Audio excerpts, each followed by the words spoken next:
오늘의 하늘 말씀은 제1성서의 미가와 제2성서의 히브리서입니다. 먼저 미가 5장 2절에서 5절을 읽겠습니다. 그 여인이 아이를 낳기까지 야훼께서는 이스라엘을 내버려 두시리라. 그런 다음 남은 결례들이 이스라엘 자손들에게 돌아오면 그가 백성의 목자로 나서리라. 야훼의 힘을 입고 그 하느님 야훼의 드높은 이름으로 목자 노릇을 하리니 그의 힘이 땅 끝까지 미쳐 모두 그가 이룩한 평화를 누리며 살리라. 아시리아가 쳐들어와 이 땅을 짓밟을 때 우리는 목자 7을 세워 맞서리라. 장군 8을 세워 맞서리라. 그들은 아시리아를 칼로 다스리리라. 이어서 히브리서 10장 5절에서 10절 말씀을 읽겠습니다. 그래서 그리스도께서 세상에 오셨을 때에 하느님께 이렇게 말씀하셨습니다. 당신은 율법의 희생 제물과 봉헌물을 원하시지 않았습니다. 그래서 저를 참 제물로 받으시려고 인간이 되게 하셨습니다. 당신은 번제물과 속죄의 제물도 기뻐하지 않으셨습니다.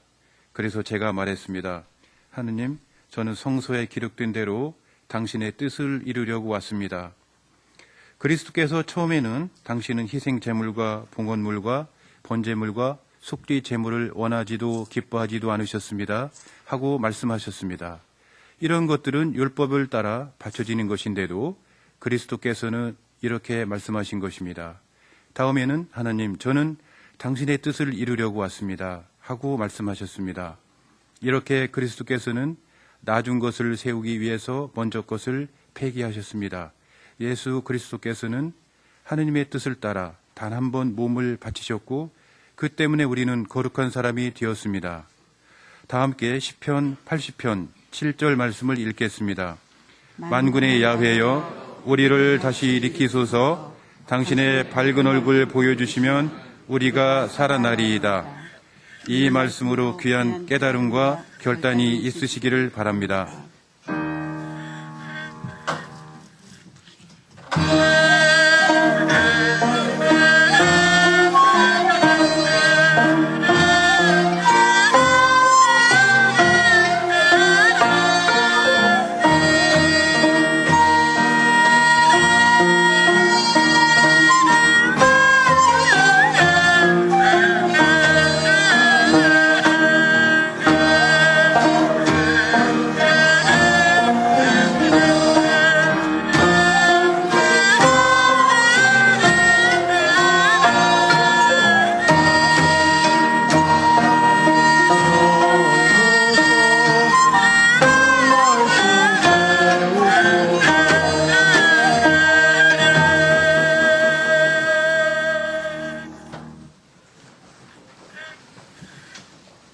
복음서의 말씀입니다.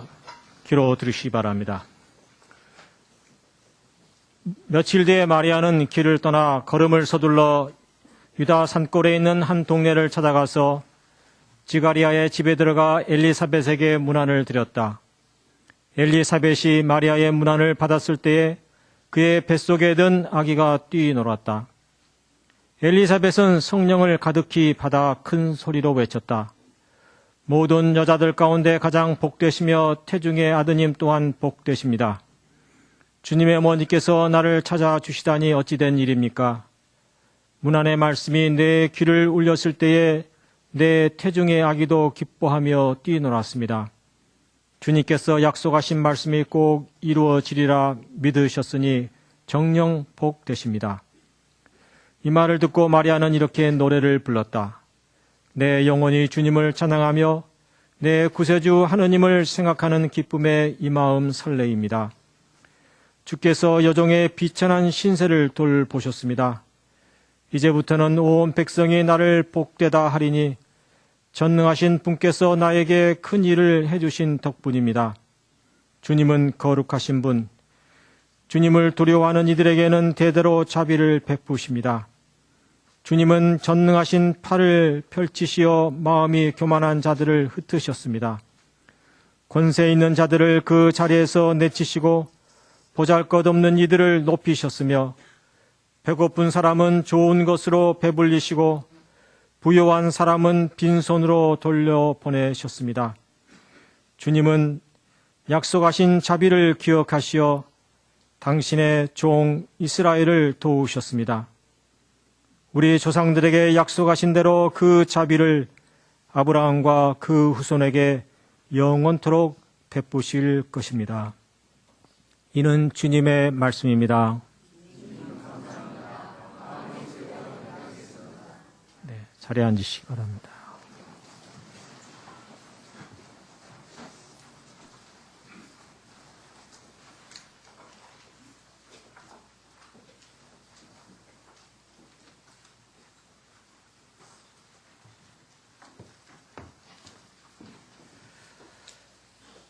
네, 오늘의 하늘 투표기 제목 제국의 위안부란 말은 세종대 일본문학가 박유하 교수가 2년 전에 펴낸 책 제목입니다.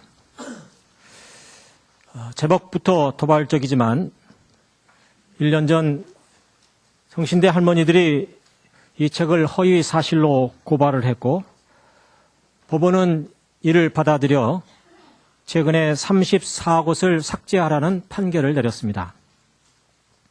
그러자 박유하 교수는 이를 인정할 수 없다며 삭제 판결을 거부했습니다. 그런데 지난달 검찰이 박 교수를 명예훼손 혐의로 기소를 하자 책에 대한 찬반 논쟁이 다시금 수면 위로 또 올랐고 박 교수를 지지하는 사람들은 검찰의 기소가 표현의 자유를 침해한다고 하는 비판적 성명서를 발표하였고 또 박 교수의 책에 반대하는 사람들은 공개 토론회를 갖자고 하는 제안을 했습니다. 민족주의에 기초한 반일 감정으로 인해서 다루기 힘든 위안부 문제를 잘 다루었다는 긍정과 명예훼손에 준하는 지나친 서술이 있다는 비판이 함께 얘기되고 있습니다.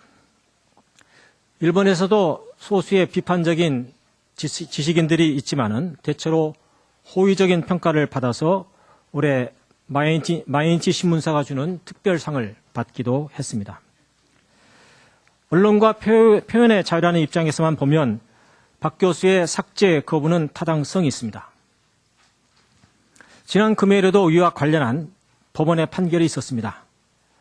2년 전 4월 16일 의문의 세월호 침몰 사고가 일어났을 때 박근혜 씨가 아침 10시에 사라졌다가 오후 5시 15분 중앙재난안전대책본부에 나타났는데 그때 이렇게 말을 했습니다. 학생들이 구명조끼를 입었다는데 그들을 발견하거나 구조하기가 힘이 듭니까? 이것은 7시간 동안 엉뚱한 곳에 있었다는 명백한 증거입니다. 이에 일본 상케이신문의 서울지국장 가토 다스야는 조선일보 기자의 칼럼을 인용하여 박근혜 대통령 여객성 침몰 당일 행방불명이라는 제목으로 당일 전 보좌관 정윤 씨와 함께 우리 근처에 있는 L 호텔에 있었다는 기사를 썼는데 이를 보고 국무회의석상에서 박근혜 씨가 발끈하였고 이어서 보수단체의 고발이 들어오자 검찰이 기소를 한 것입니다. 검찰의 기소는 애당초부터 무리한 기소였죠. 명예훼손죄는 피해자 당사자의 의사를 확인할 수 없으면 처벌할 수 없는 반의사 불벌죄이기에 박근혜 씨가 공적으로 고소를 하지 않았기에 기소가 될 수 없었는데 결국 이는 검찰이 알아서 기는 권력의 개 노릇을 한 셈입니다. 이에 외신 기자단들은 언론의 자유로운 취재 권리를 심히 침해하는 일이라고 우려를 표명하여 왔고 이번 판결에 지대한 관심을 기울여 왔습니다. 오죽하면 산케이신문이 판결문을 호혜로 발간해서 이를 알렸을까요? 또 하나 저에게 도대체 이해가 되지 않는 것은 가토 지국장의 기사는 자신의 추측성 발언이 아니라 조선일보의 칼럼을 기초로 해서 쓴 것입니다.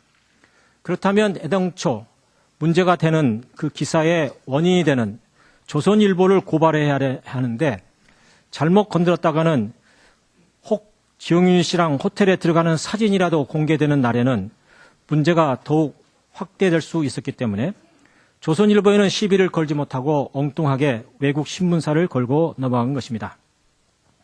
결국 금요일에 있었던 1심에서 무죄 판결이 납습니다마는 미국 정부의 압력이 작용했다는 기사도 엿보여서 판결에는 환영을 하면서도 나만의 정치 권력의 옥상옥 구조를 보는 것 같아 기분이 찜찔했습니다. 무슨 내용을 담았는지는 잘 모르는데 판결문을 읽는데 무려 3시간이나 걸렸다는데 통역을 감안하더라도 1시간 반이나 걸리는 긴 내용이었는데 결론은 간단합니다. 기사 내용은 명예훼손에 해당하나 대통령에 대한 비방 목적은 없었다. 아주 애매한 판결임. 사실 비방 목적이 없었다고 말했지만 가토 지국장이 7시간 동안 정윤희 씨와 엘호텔에 있었다는 내용을 기사화한 것은 그 목적은 박근혜 씨에 대한 비방의 목적이었죠. 304명의 자국 국민이 죽어가는 대참사가 일어났는데 한두 시간도 아닌 7시간이나 대통령이 보이지 않았다는 사실은 대통령으로서의 자격 없음을 공격하기 위함이었습니다. 그리고 이런 일이 다른 나라에서 일어났다면 이미 탄핵을 당했을 일입니다.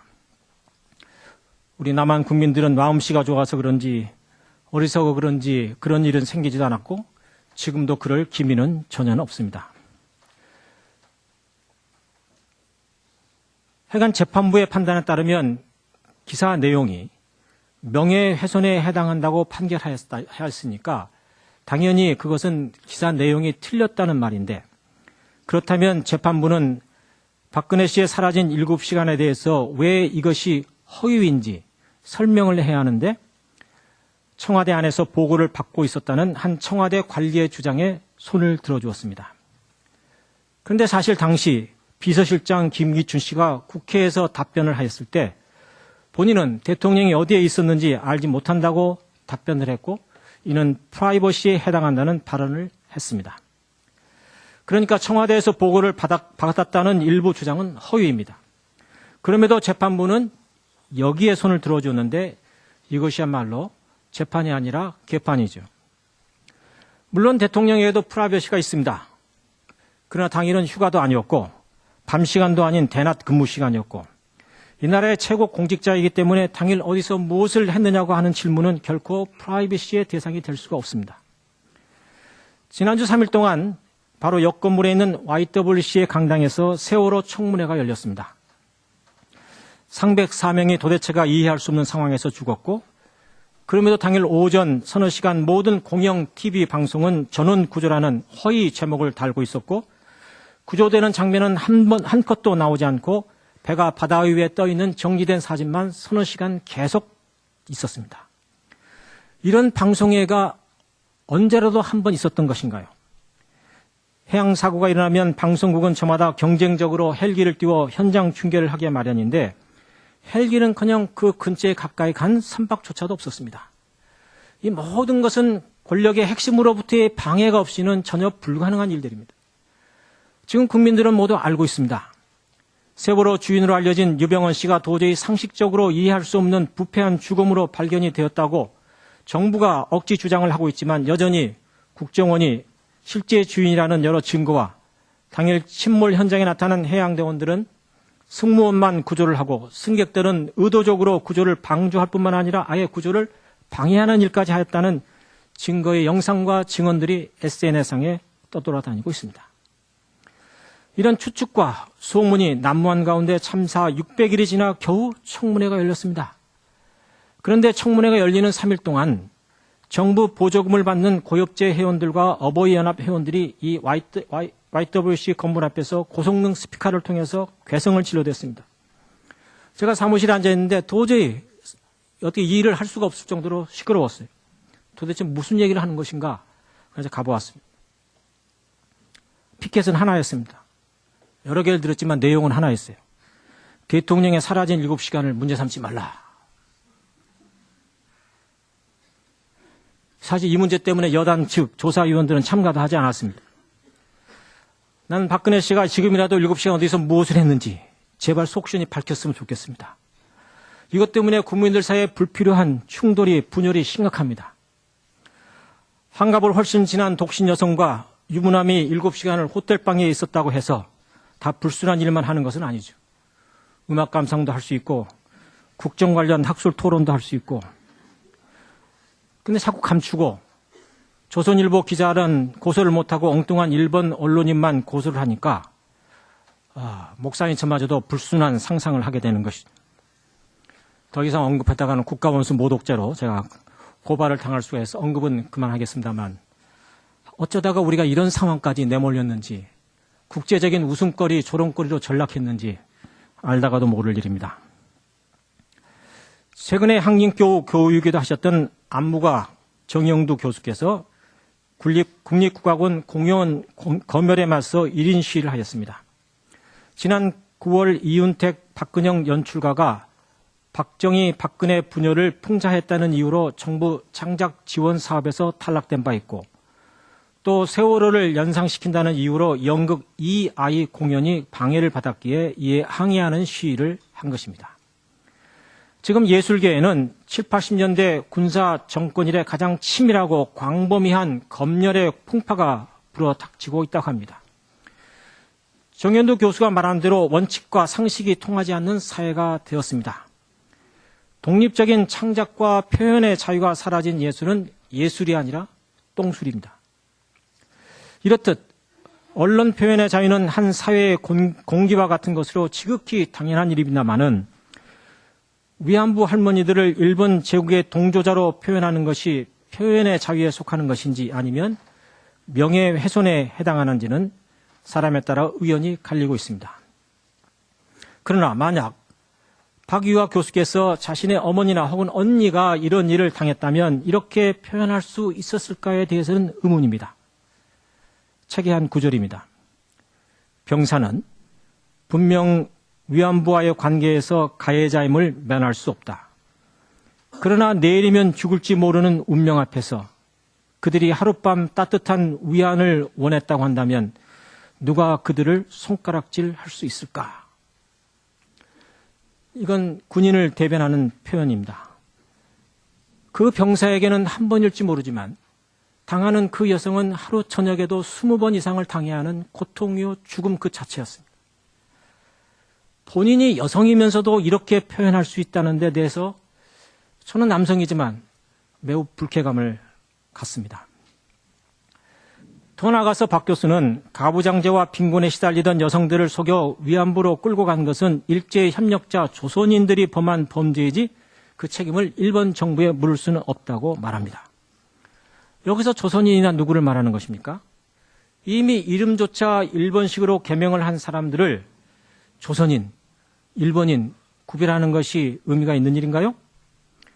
정신대원 모집이 민간의 자발적인 일이 아니라 일제의 강압적인 요구에 의해 일어난 일이라고 하는 공식 문서가 다 드러난 판에 일본 정부의 책임을 물을 수 없다. 지나친 얘기입니다.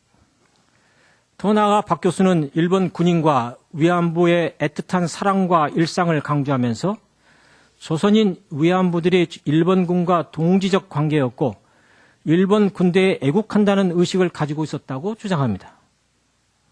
일부 그럴 수는 있지만 매일매일 폭력과 강간에 시달리는 여성들이 애국한다는 의식을 갖고 있었다?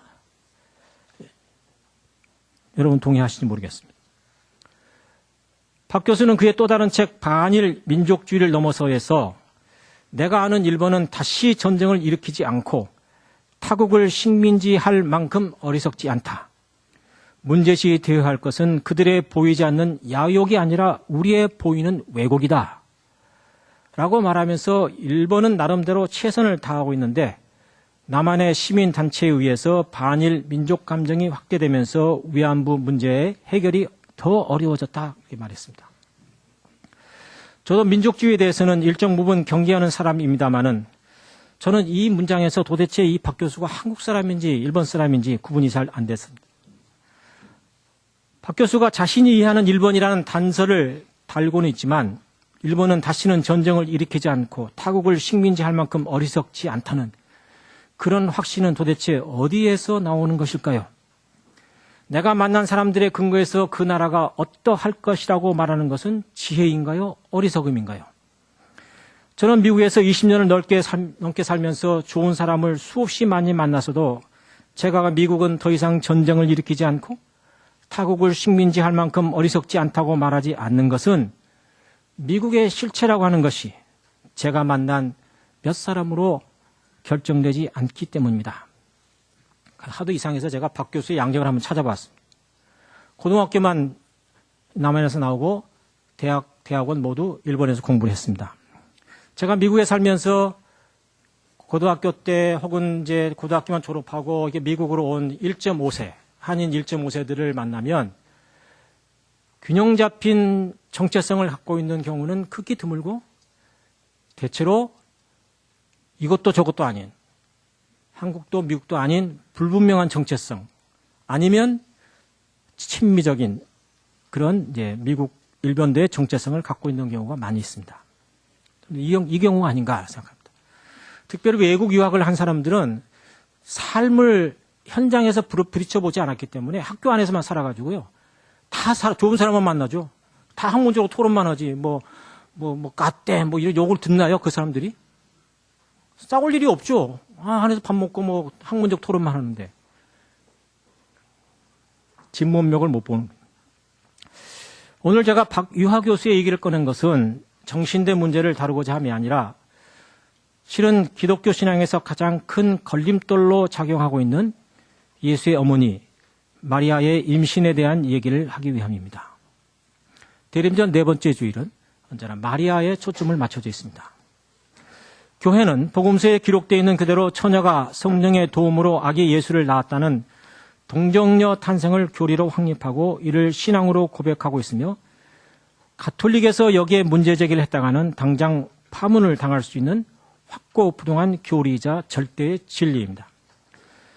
물론 저도 여기서 잘못 말하면 여러분 절대 그 얘기는 가서 하지 마십시오. 조 목사는 동정녀 탄생을 부정하더라. 그런 오해 내지 비판을 받을 수 있겠습니다만은 저는 지금까지 해왔던 방식대로 먼저 학문적으로 신학적으로 접근을 한 이후에 여기에 바탕을 해서 여기에 담겨있는 동정녀 탄생의 신앙 고백을 하고자 합니다. 우선 처녀가 잉태하여 아들을 낳을 것이라는 마태복음 1장 23절은 이사야 7장 14절의 예언을 인용한 말인데 본래 히브리어 성서에는 처녀가 아닌 젊은 여인으로 되어 있고 이것이 헬라어 성경으로 옮겨오면서 처녀로 번역이 되어 있습니다.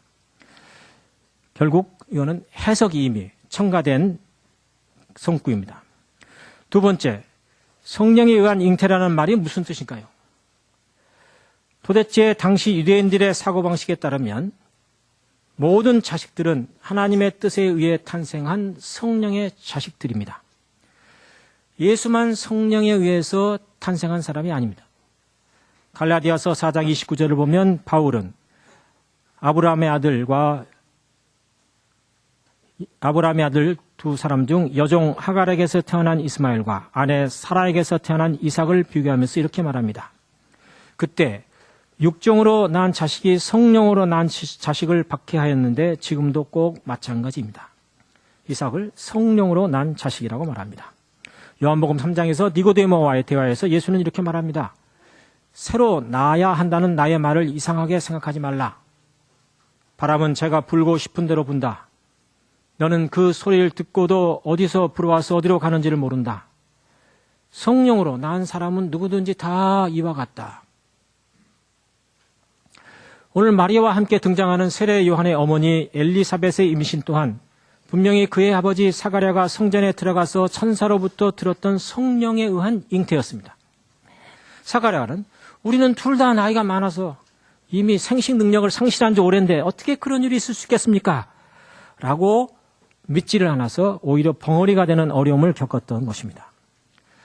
따라서 성령 잉태는 단지 아기 예수에게만 해당되는 말이 아니라 하나님의 선한 목적을 위해 태어난 모든 생명은 성령에 의한 탄생이 되는 것입니다. 따라서 예수가 성령에 의해 태어났다는 구절의 근거에서 동정녀 탄생이라고 주장하는 것은 신학적으로 타당성이 없는 것입니다. 그렇다면 이러한 종교적 교리의 틀에서 잠시 벗어나서 생각을 더 해보면 누가복음에서는 천사가 마리아에게 나타나서 아기를 갖게 될 것이라고 말할 때 어찌 그런 일이 있겠습니까? 라고 반문하지만 끝에 가서 주의 종이오니 말씀대로 저에게 이루어지기를 바랍니다. 라고 답하면서 처녀가 아기를 낳는 것을 하나의 기적 사건으로 받아들입니다. 여기에는 약혼자 요셉은 전혀 등장하지 않습니다. 반면 마테오복음에서는 마리아 얘기는 없고 요셉의 얘기만 나옵니다. 요셉은 약혼녀 마리아가 아기를 가졌다는 얘기를 듣고 그런 문란한 여성과는 결혼은 할 수 없다 생각하고 깊이 고민한 끝에 조용히 파혼할 것을 생각합니다. 이것은 마리아를 진정 사랑하기 때문에 내린 결정이었습니다. 왜냐하면 자기가 마리아의 아기는 내 아기가 아니라고 하는 발언을 한다면 동네 사람들은 돌을 들어 마리아를 죽일 그것이 당시의 법이자 관습이었습니다. 지금도 중동에서는 이런 일들이 일어나고 있습니다. 아예 가족의 명예를 더럽혔다 해서 주민들이 나서는 것이 아니라 가족들이 나서서 죽이고 있습니다. 그런데 그날 밤 천사가 나타나 요셉을 설득합니다. 성령에 의한 일이니 마리아 태중에 있는 아기를 받아들여라. 여기서 우리가 동정녀 탄생 교리를 따라 하나님은 못하는 일이 없으시니까 이건 하나님의 기적사건으로 받아들여서 나에게도 이런 비슷한 기적사건이 일어나기를 바라는 그런 신앙에도 머물 것인지, 아니면 도대체 나는 이성적으로 이를 받아들일 수가 없다, 못 믿겠다, 접어두자, 아니면 더 이상의 또 다른 합리적 해명은 없는 것인가 하고 질문을 계속할 수가 있습니다. 어떻게 할까요? 여기서 멈출까요? 더 계속 가볼까요? 하버드 신학대학의 여성신학자 피오렌자 교수는 오늘 본문에 마리아가 부르는 찬가에서 마리아의 임신 이유를 찾아냅니다. 주께서 여종의 비천한 신세를 돌보셨습니다. 여기서 여종의 비천한 신세라는 것이 구체적으로 무엇을 의미하는 것인가? 아기를 낳지 못하는 불임 상태인가요? 아직 결혼도 하지 않았는데 아기를 낳지 못함을 한탄한다는 것은 말이 안 되죠. 그러면 도대체 그녀가 한탄하는 갖고 있는 이 비천한 신세, 무슨 의미인가요? 히라버 타페이노스는 지위가 낮다, 가난하다, 상태가 비참하다, 겸손함 등등의 뜻을 갖고 있는데 정확한 뜻은 문맥에서 찾을 수밖에 없습니다. 이어지는 기도에서 마리아는 이렇게 말합니다. 주님은 전능하신 팔을 펼치시어 마음이 교만한 자들을 흩으셨습니다. 권세 있는 자들을 그 자리에서 내치시고 보잘것없는 이들을 높이셨습니다. 여기서 마음이 교만한 자들, 권세 있는 자들은 누구를 말하는 것이고 보잘것없는 이들은 누구를 말하는 것일까요? 당시의 유대 백성들이 로마의 혹독한 식민지 지배하에서 살아갔음을 생각할 때 교만한 자들과 권세 있는 자들은 로마인들이고 보잘것없는 이들이란 이들에게 눌려 살아가야 했던 식민지 유대 백성 두고 한 말입니다. 이러한 피지배의 정치 사회적 상황을 고려한 피오렌자 교수는 여기서 마리아가 처한 비천한 신세란 다름 아닌 성폭력에 의한 임신 상태를 말하는 것으로 해석합니다. 이렇게 해석할 때 우리는 왜 요셉이 자기 자식이 아님에도 불구하고 이를 받아들였는가를 이성적으로 이해할 수가 있습니다. 약혼녀 마리아가 혼의 정사를 가진 것이 아니라 로마 군인들에 의해서 폭력적으로 강간을 당해 아이를 배웠고, 이는 피식민지 여인들에게 있어서는 다반사로 일어난 일이었기 때문에 이를 어쩔 수 없이 받아들였다고 보는 것은 매우 타당한 일입니다. 특히 갈릴리는 로마 권력에 저항하는 게릴라 운동의 중심지였습니다. 따라서 갈릴리는 로마 군인들로부터 끊임없이 공격을 당해왔고, 그리고 그것의 여성들은 성폭력의 희생자로 남을 수밖에 없었습니다.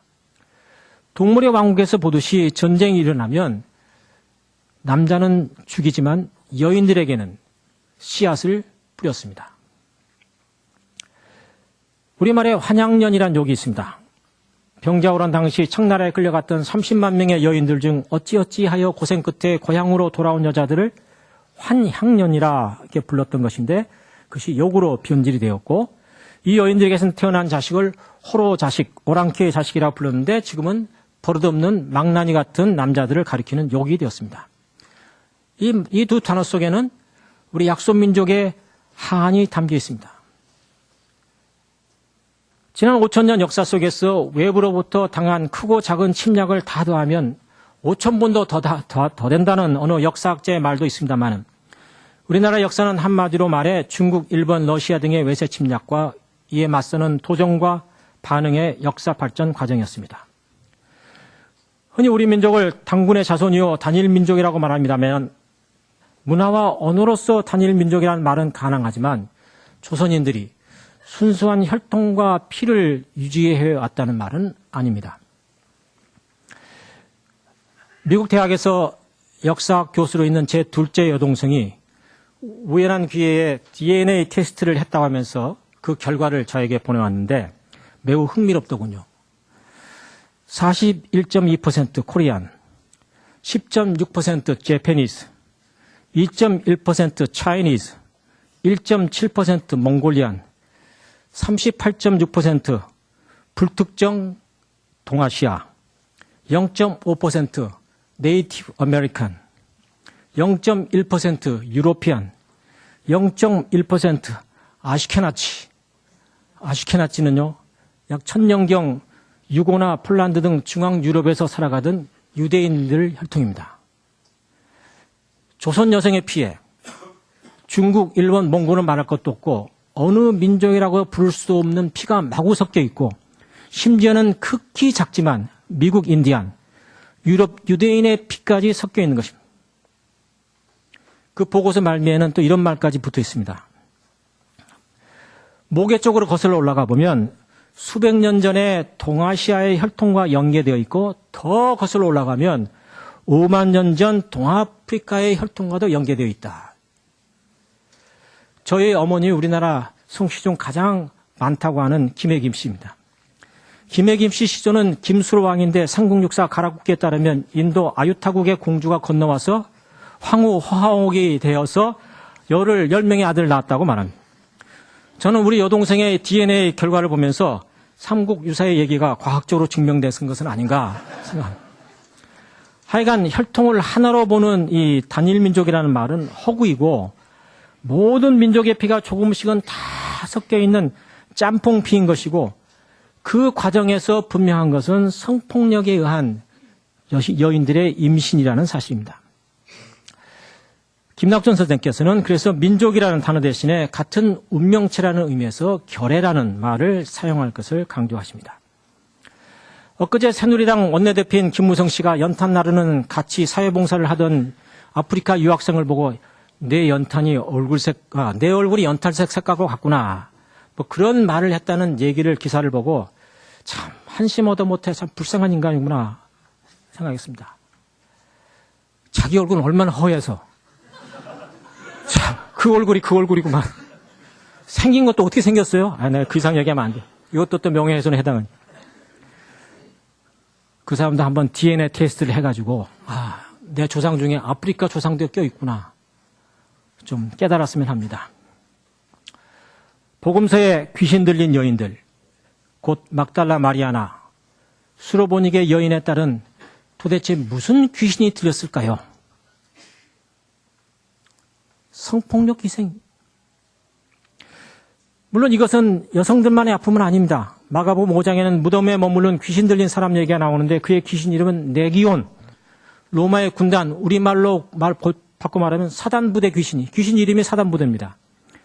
이 귀신들이 2,000마리 돼지떼 속으로 들어가 모두 수장을 당하고 그는 고침을 받게 되는데 이 또한 로마 제국의 군사적 폭력을 예수께서 물리치시고 백성들에게 평화를 가져오신 자라고 하는 신앙 고백이 숨어 있습니다. 이제 아기 예수가 탄생하는 성탄절이 5일 남았습니다. 저는 이 기간이 진정한 기쁨과 환희의 날이 되라면 알이 껍질을 깨고 나오듯이 이 땅에 고통당하는 사람들, 특히 여성들이 곳곳에서 당하는 성폭력에 대한 자기 성찰, 더 나아가 우리 땅에 대한 결례적 성찰이 필요한 시대라고 봅니다. 미국은 주둔 비용으로 엄청난 돈을 지불하고 이들은 이 땅에서 총과 포로 끊임없이 폭격 연습을 하고 있고 신형 전투기나 소형 가치도 없는 고가의 미사일 방어 체제를 구입받도록 강요받는 이 현실과 더욱이 우리 정부는 알지도 못하는 가운데 핵보다 더 무서운 생화학무기 탄저균 실험이 이루어지는 이 군사 식민지 현실은 우리 모두의 생명을 탄생한 우리 어머니 자궁인 한반도가 폭력으로 강간당하는 것과 같은 것입니다. 그래서 귀신 들린 사람들이 너무나도 많아서 자살자가 그렇게도 많은 것입니다. 예수의 어머니 마리아가 처녀로서 아이를 낳았다거나 세례요한의 어머니 엘리사벳이 경수가 끊긴 후에 나이 많아 아이를 출산했다는 얘기는 모두 새로운 시대를 열어가고자 하는 하나님의 기적을 통한 역사 기획을 말하고 있지만 이 배후에는 약한 자들의 고통과 희생이 숨어 있는 것입니다. 인간의 눈으로 본다면 태어나지 말았어야 할 더러운 씨앗들이 오히려 하나님 나라에서는 참된 자녀로 곧 역사의 주체자로 되살아난다는 것, 이것이 마리아가 부르는 성탄절의 노래인 것입니다. 이 점에서 교리적 관점이 아닌 사회 역사적 관점에서 마리아가 동정녀로 그리고 아기 예수는 성령으로 잉태되었다는 신앙 고백은 반드시 필요한 고백인 것입니다. 사진예술계의 원로로 트렁크 갤러리의 관장으로 끊임없이 활동하고 계시는 박용숙 권사님께서 어제 8주간의 사진 인문학 강좌를 마치셨는데 어제 권사님이 자신의 사진과 그 역사를 들려주셨을 때는 참으로 감동 그 자체였습니다. 우리나라 사진 작가라고 말하는 모든 분들에게 박용숙 사진 작가에 대해서 떠오르는 단어가 뭐냐 이렇게 물으면 모두가 다 아마 100이면 100 미친년 프로젝트라는 말을 할 것입니다. 사실 이것은 우리나라보다 오히려 외국에서 더 인기를 얻은 바 있고 또 내년에는 한국인으로는 유일하게 세계 컬렉터 명단에 올라가 있는 분이 야심차게 운영하고 있는 천안의 알라리오 갤러리에서 개인전을 초대받았다고 합니다. 미친년 프로젝트에 대한 간단한 설명입니다. 우리 어머니들은 스스로 자신의 욕망을 억누르고 살아왔다. 현모양처라는 노후를 씌워놓고 여성들의 자아의식을 박탈했던 봉건 사회는 여성 스스로가 자신을 버리고 어머니 또한 대갓집 안주인 역할로만 살기를 요구해왔다. 제도 문화가 그랬으니 여성 자존이 묵살당했던 것은 당연했다. 자신을 자기라고 할 아무것도 없는 텅 빈, 그래서 이따금 가슴이 터지고 찢어지는 경험이 여성들을 미치게 하곤 했다. 가문, 남편, 그리고 자식을 위하는 일만이 그녀들의 본분이라 믿어왔던 것이다. 여성에게는 자기 또는 자아를 지켜낼 그 어떤 조건도 주어지지 않았고 모든 지적 교육도 박탈당했었다. 단지 여성을 생물학적 암컷으로만 인식, 자식을 낳고 기르는 것만이 여성의 본성으로 생각하도록 길들여졌다. 여성들은 남성들의 구조에 도구화되어 있었던 것이다. 저는 마리아의 동정녀 탄생 이야기, 그 배후에는 예수가 당시 가문에 의해서 혹은 마을 집단에 의해서 내팽개쳐진 성폭력의 희생자들인 환양년들을 품에 안고 저들을 하나님 나라의 주체자로 세워나간 그 역사 전복성 신학적 상상력을 가져봅니다.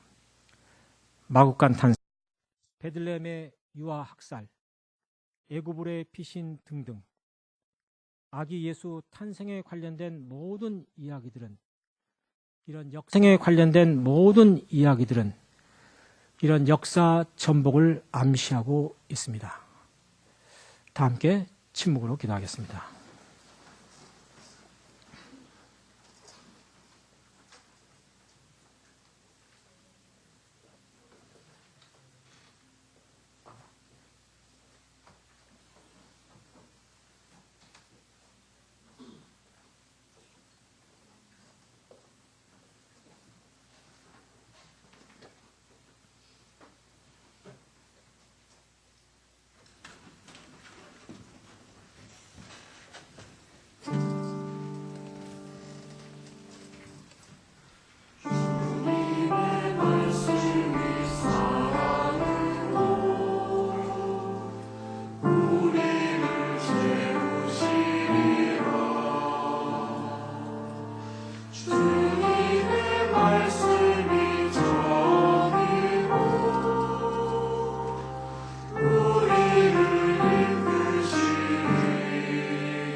영원한 처녀에게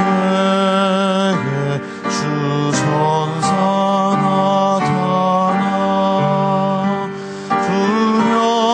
두려워하지 말라 참 기쁜 소식을 온 세상 사람에게 나 전파하노라 주내 받은 자여 근본이 있으라 주님이 함께하니 그 영광이로다 주 너를 택하시사 근복을 주셨네 천사의 말을 듣고 엎드린 마리아 떨리는 마음으로 그 말씀 들었네 주 천사 전한 말씀 그 맘에 새겼네 무서워하지 말라 너희께 하리니 그 탄생하는 아기 예수라 하리라 온 세상 다스리는 만왕의 왕이라 마리아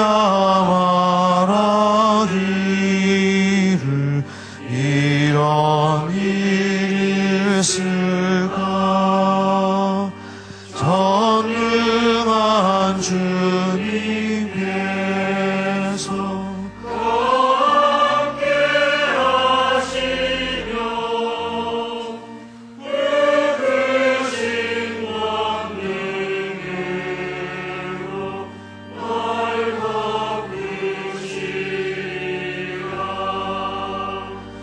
주 말씀